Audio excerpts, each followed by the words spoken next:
안녕하세요. 미주 최대 한민족 부동산 1등 부동산 유스타 부동산의 에드워드입니다.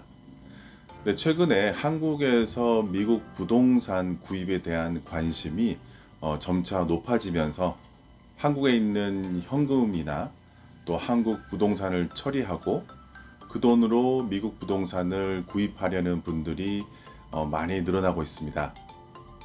네, 특히 미국의 자녀가 유학 중인 경우에는 비싼 렌트비를 내기보다는 이번 기회에 미국의 집을 구입해서 또 렌트비로 나갈 돈을 절약하고요. 또 시간이 지난 후에 집값 상승에 따른 수익도 창출할 수가 있어서 한인들의 많이 관심을 가지고 계십니다. 특히 한국과는 달리 미국 부동산은 아주 안정적이어서 또 안정적인 투자처로 각광받고 있습니다. 네, 그런데 한국인이 한국 신분으로 또 미국에 있는 부동산을 사기 위해서는 또 몇 가지 알아두어야 할 부분이 있습니다. 다행히 지금은 미국 부동산을 구입하기 위해서 한국에서 자금이 나오는 부분에 대해서는 큰 제약이 없습니다. 그래서 그 과정을 간단히 알아보도록 하겠습니다. 네, 우선 외환관리법상 해외 송금을 위해서는 외국환 은행에 취득 전 신고하고요. 또 취득 후 3개월 내에 해외 부동산 취득 보고를 하여야 합니다. 네, 물론 5월에 실시되는 세법상 종합소득세 신고 기간에 해외 부동산 취득 및 투자 운용 명세서를 제출하여 신고하시면 됩니다. 네, 물론 임대소득이 있는 경우 다른 소득과 합산하여 신고 납부하십니다. 만약 주거용으로 구입한 부동산이 아닌 임대 수익을 위해 구입된 부동산의 경우에는 현지인과 마찬가지로 연방 세금 보고를 통해서 납부를 하셔야 합니다.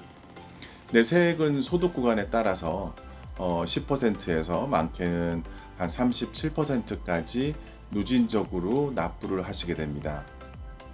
네, 세금 보고를 위해서는 미국 국세청에 비거주자용 납세자 번호인 ITIN을 발급받아야 합니다. 또 W8EIC라는 IRS 폼을 임대 관리인에게 제출해야 하는데 이 폼을 제출하지 않으시면요, 임대 관련 세금으로 30%를 원천 징수를 하게 됩니다. 그래서 원래 내셔야 하는 세금보다 훨씬 많이 내셔야 하게 됩니다. 여기서 말한 W8EIC는 현지에서의 경제 활동이라는 것을 증명하는 서류입니다. 물론 주정부에도 같이 임대 소득을 보고하여야 합니다. 네, 물론 위에서 언급한 것처럼 한국 국세청에도 종합소득세 기간에 임대소득을 신고 납부해야 합니다. 이때 미국에서 낸 세금은 세액 공제가 되기 때문에 이중과세가 되지는 않습니다. 네, 그리고 국외 주택은 종합부동산세나 재산세 과세 대상이 아닙니다. 네, 그럼 이제 구입한 주택을 매도하였을 때 발생하는 차액에 따른 수익에 대한 세금에 대해서 얘기해 보도록 하겠습니다. 네, 일단 구입한 지 1년 내에 매도하는 경우 발생하는 단기 양도 차익에 관한 소득세입니다. 이것도 물론 일반 다른 소득과 합산하여 보고하셔야 합니다.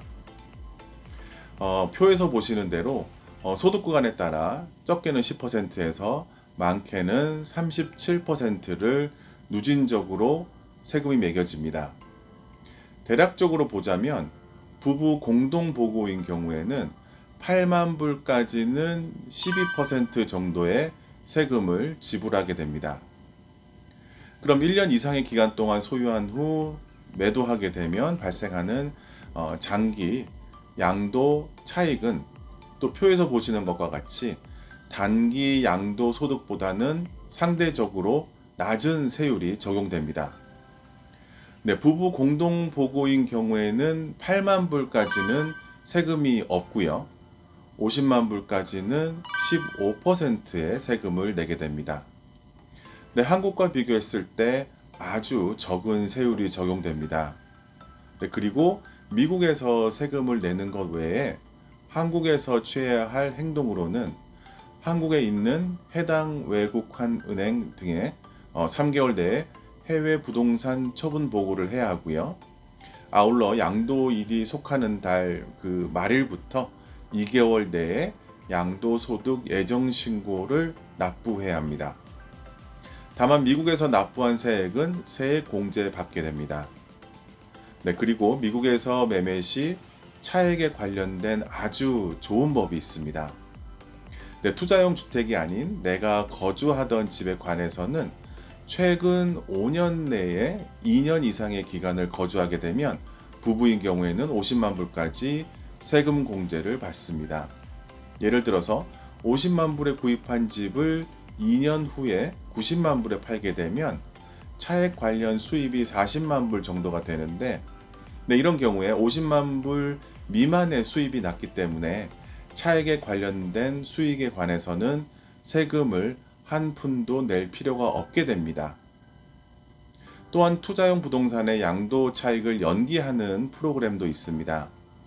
예를 들어서 50만 불에 구입한 투자용 주택을 90만 불에 팔았을 경우에 내야 하는 세금을 지금 당장 내는 것이 아니라 그 돈으로 다른 투자용 부동산을 구입하는 1031 익스체인지 프로그램을 이용한다면 지금 당장 내야 하는 세금을 나중으로 미룰 수 있습니다. 네, 이렇게 되면 더 많은 현금을 이용해서 더 비싼 부동산을 구입할 수 있는 기회를 주고자 하는 국가적인 정책입니다. 그런데 여기서 중요한 것은 세금이 없어지는 게 아니고요. 나중으로 미뤄지는 것임을 명심하셔야 합니다. 네, 여기에 관한 자세한 내용은 다음번에 설명드리도록 하겠습니다. 네, 오늘은 여기까지입니다. 미국 부동산 매매에 대해서는 언제든지 저희 1등 부동산 뉴스타에 문의하시기를 바랍니다. 그리고 오늘 내용이 도움이 되셨다면 구독과 좋아요도 잊지 마시기 바랍니다. 네, 이상 미국에 거주하는 모든 한인들의 편안하고 안락한 보금자리를 제공해드리고 경제적인 독립을 위해서 항상 열심히 그리고 일 잘하는 1등 부동산 뉴스타 부동산의 에드워드 오였습니다. 네, 오늘도 승리하는 하루 되시기 바랍니다. 감사합니다.